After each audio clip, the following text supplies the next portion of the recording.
I'm divorcing you because you are no longer in charge. Get out of here. My husband suddenly thrust the divorce papers at me, and I accepted them stunned. Please give me some time to think about it, I said, and my husband left the room, giving me until the next day to think about it. And when I checked the divorce papers, there was something written on the back. And the moment I saw it, I immediately called the police. I am Hannah, a 55-year-old housewife. My husband Cooper is 57, and we have been married for 35 years. I lost my uterus due to illness a few years into our marriage. And at one point, there was talk of divorce. Sure, I wanted kids, but I married you to start a family. So let's not get divorced and live together. When I was almost heartbroken over not being able to have children, Cooper supported me by saying that. Cooper is the third son. His father was the president of a small business, and when his father died, his oldest son took over. Since the time when Cooper joined my parents-in-law's company at the request of my brother-in-law, Cooper's behavior changed little by little from the time he was kind to me. About a year after he joined the company, he started coming later, about close to midnight, saying that he had to work overtime. He also started leaving the house on his day off because he had to work on his days off. He began to avoid talking to me, and his facial expression was not as cheerful as it used to be. No matter how many times I asked him about this, he would say, It's nothing to talk about with you. I also grew increasingly distrustful to Cooper's attitude, and I tried to several times to talk to him about it. But he refused to talk to me for some reason. There was no doubt that something had happened, either between his family or at the company. Did my mother-in-law say something to him? I gradually began to think so. This has to do with the fact that there is a big gap between me and my mother-in-law. My mother-in-law was very harsh on me for not being able to have children. Why did you marry Cooper if you aren't even have children? If you can't even have children, get a divorce soon. You are an eyesore. These words were said to me every time we saw each other, and when Cooper heard about it, he was furious. The next time you say something like that, I'm going to cut you off from this family. Cooper was so furious that he declared to his mother that he was going to cut ties with her. So we came to an agreement that I was not to have anything to do with my in-laws. I have since grown apart from my in-laws, but I still can't completely cut ties with them for reasons such as socializing with relatives. On those occasions, I only greeted and talked with my mother-in-law at the bare minimum, and try not to show my mother-in-law that I was avoiding her. However, my mother-in-law talked about me behind my back to my relatives. Some of the people who took advantage of my mother-in-law's stories made small comments about me and blatantly avoided me. Hannah, you never had a baby, but you took advantage of Cooper's kindness and told him not to have anything to do with his mother. How can you so brazen in your position as his wife? I am sorry that I cannot have children, but as for his involvement with his mother, Cooper told me that I didn't have to get involved.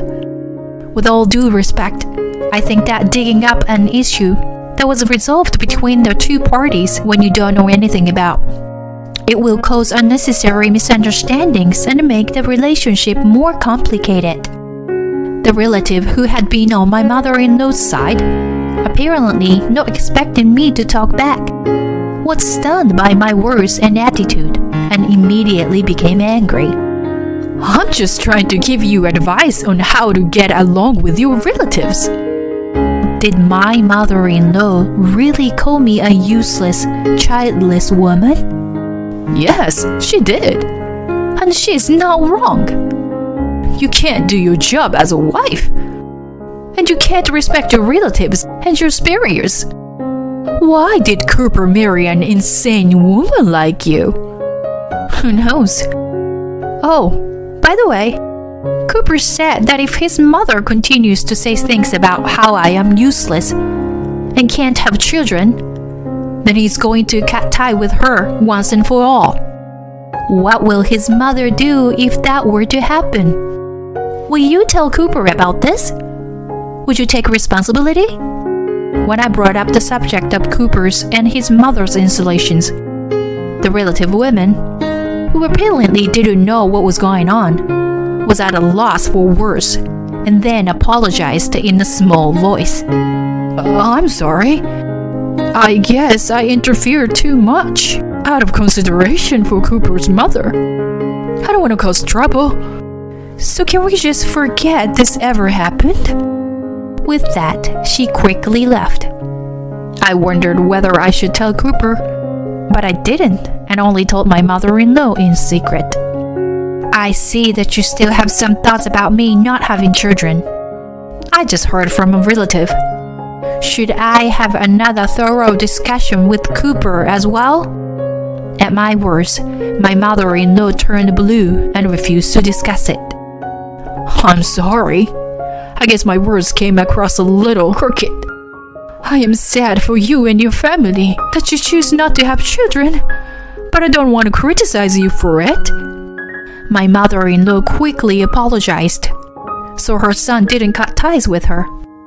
We decided to keep this matter to ourselves. For the next few decades, we enjoyed our life together, even though we never had children. One day, after all those days, Cooper says to me, My brother asked me if I wanted to join his company. I told him no, that I was too old to change jobs. But he insisted. And it doesn't sound like the company is going to downhill or anything. What do you think I should do? He asked me. In fact, I am now a full-time housewife, but during my working years I have seen various companies in financial trouble as a management consultant.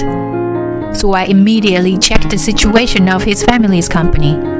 But it certainly did not seem to be in financial trouble. When I told him this, Cooper later decided to work as a board member of the company that his eldest brother had attached to him after hearing more details from his other brother.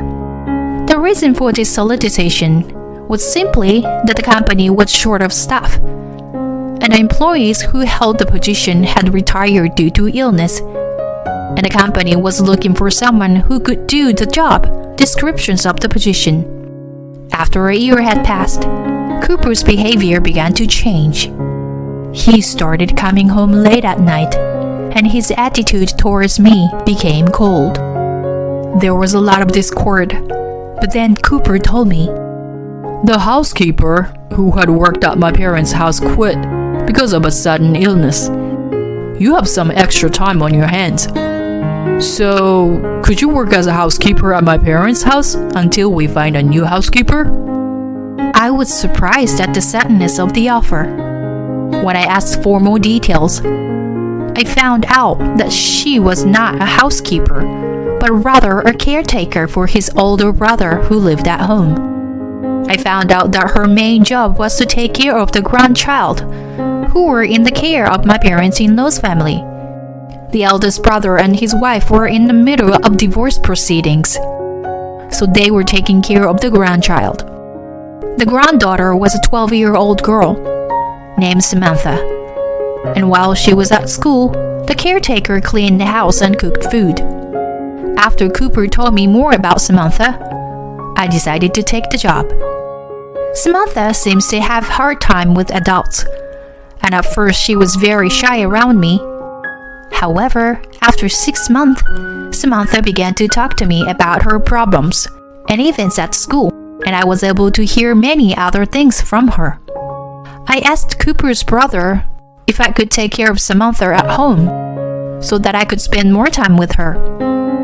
You are going to kidnap Samantha because you couldn't have children yourself. And if you won't clean the house and do the chores, then you are not a good housekeeper.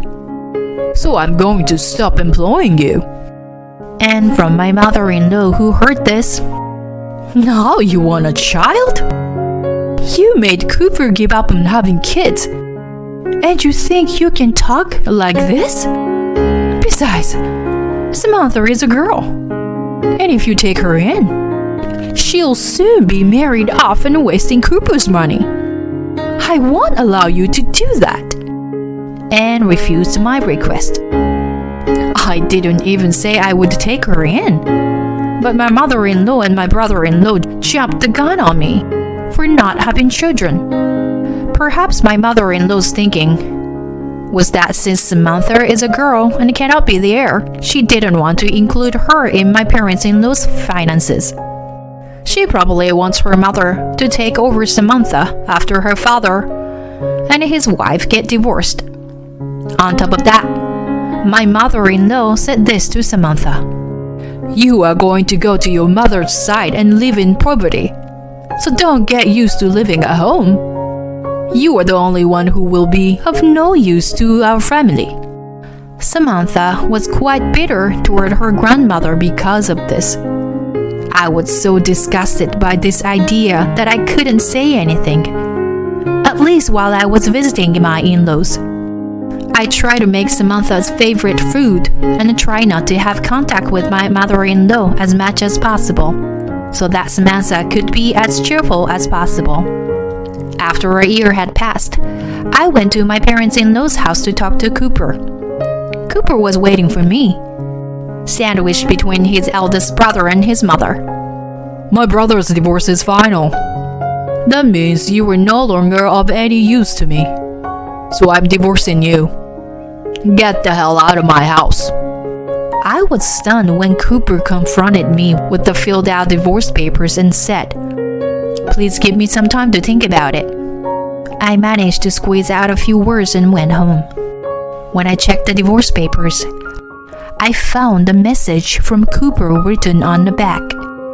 When I saw it, I immediately called the police. A few days later, I moved to a new house and was living on my own. I was summoned to my parents-in-law's house by a call from Cooper. There, my mother-in-law, her older son, and Cooper were waiting for me with grim faces. "Oh my God, what have you done to us? You took away Samantha's father, uncle, and grandmother, and then you forced us to pay child support." I stole Samantha's father from her? Did her father even treat her like a daughter? In the first place, by grandmother, are you talking about yourself? How can you say such a thing when you spoke to her in such a horrible way? How dare you? I was thinking of Samantha. My mother-in-law blamed me for my behavior from the very beginning.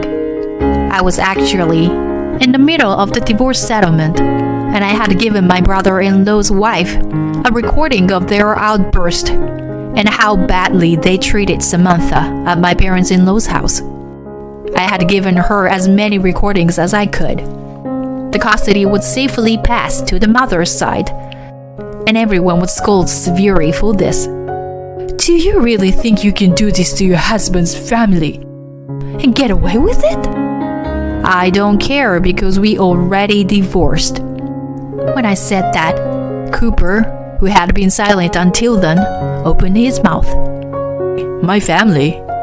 This isn't my family. From now on, I'm a stranger to you guys." "What are you talking about? What do you mean?" Cooper's brother, as well as his mother's eyes, were blank because of what Cooper had said. We had to explain them what had happened so far. In fact, this time it was an operation to accuse my parents-in-law of tax evasion, which included Cooper's other brother. Although Cooper's other brother was loved by his father, he was hated by his eldest brother, and after the death of their father, he was forced to take a mediocre position and his salary was drastically reduced. This brother had his own company and was looking for an opportunity to quit. But the company that his eldest brother succeeded to had a lot of unclear settlements and expenses, and the eldest brother's salary was greatly reduced. He suspected that their brother was evading taxes, and he consulted with Cooper.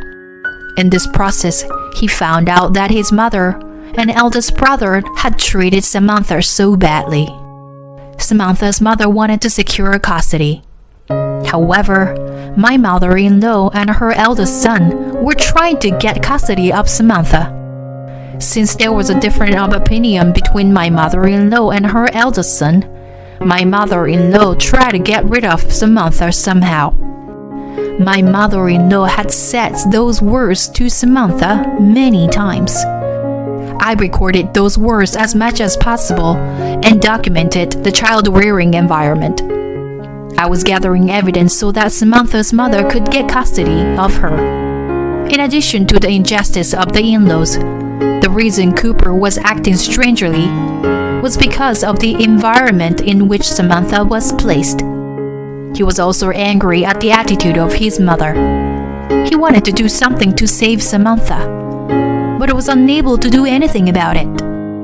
He thought about asking me for advice, but I had been blamed for not having children in the past. So he was hesitant about whether he should ask me to take care of the child or ask his sister-in-law and her family. Cooper told me about all of this when his in-law's housekeeper quit. I immediately agreed to help him with his plan and took action. And on the back of the divorce papers he wrote, "I'm ready to go and want you to call the authorities." When I explained all this, his eldest brother changed color and started yelling. So you guys reported us? What are you going to do about the company? We're going to go bankrupt at this rate. Oh, don't worry. Our brother is going to buy it. Besides, we have excellent consultants to help us rebuild the company in the future. Don't worry about anything, brother. Go and atone your sins. Thank you very much for all your hard work in tax evasion and fraud. Cooper said smilingly and made a phone call somewhere. Well, that's it then. You're dismissed now. I'd appreciate it if you would sell this house to pay off the debt, he said, and then several men came into the room with Cooper's other brother. The man who came in with his brother was a policeman, and he said that his eldest brother and mother, who were involved in tax evasion, might try to the country. So they were arrested on the spot and taken away. As they were being taken away, I couldn't help but laugh at my mother-in-law, who swore at me to no end.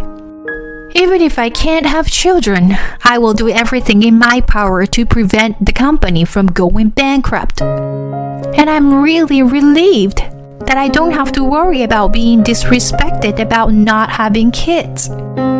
Thank you so much for being my role model. When I said that, my mother-in-law quickly became silent and left the room. Cooper was then adopted by my parents and became part of our family.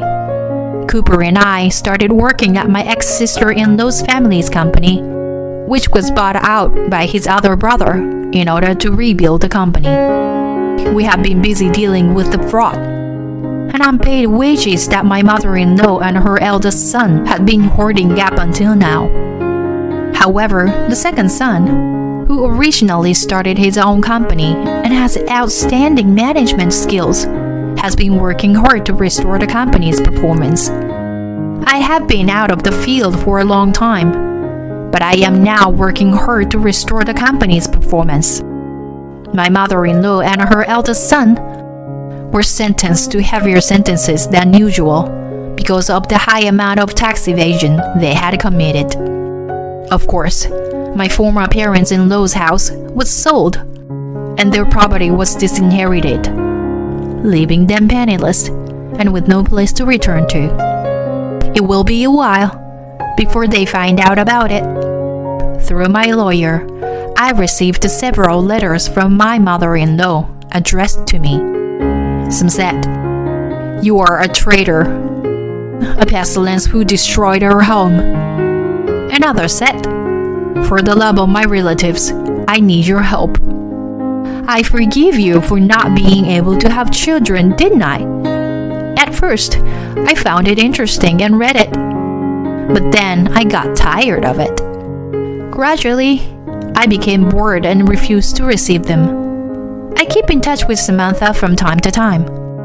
It's been a while since this fiasco, and I've been trying to help her and her mom get her life back on track. Samantha's mother contacted me to thank me for taking care of her almost exclusively. Hannah, because of you, you saved Samantha's life. Samantha has been asking about you since then, saying you were the only one who was nice to her. If you don't mind, would you play with Samantha again? I started to cry involuntarily at those words, and also to Samantha, who was on the phone before I knew it. I want to eat your food again. So will you cook it for me next time? I cried so hard when she called out to me. Cooper, who was nearby, saw this and at first wondered what was going on. However, when he heard Samantha's enthusiastic voice coming out of the receiver, she pointed at me and started laughing hysterically. We made an appointment to meet and hung up the phone. And since our new house was only a 15-minute drive from Samantha's and her family's new house, we began to see each other frequently. I'm busy with work right now, but when things settle down, I'll be able to meet more with Samantha and her family. I think I'll invite Samantha and her mother to a trip to Disneyland. By the way, before Cooper was adopted to my parents, he told me about his previous curt attitude and the delay in consulting with me. He apologized many times for making me feel uncomfortable when he brought me face to face with his mother. I wasn't mad at him or anything, and now we can have a happy life. I am looking forward to watching Samantha grow up close to me, even though she is not a child of my own.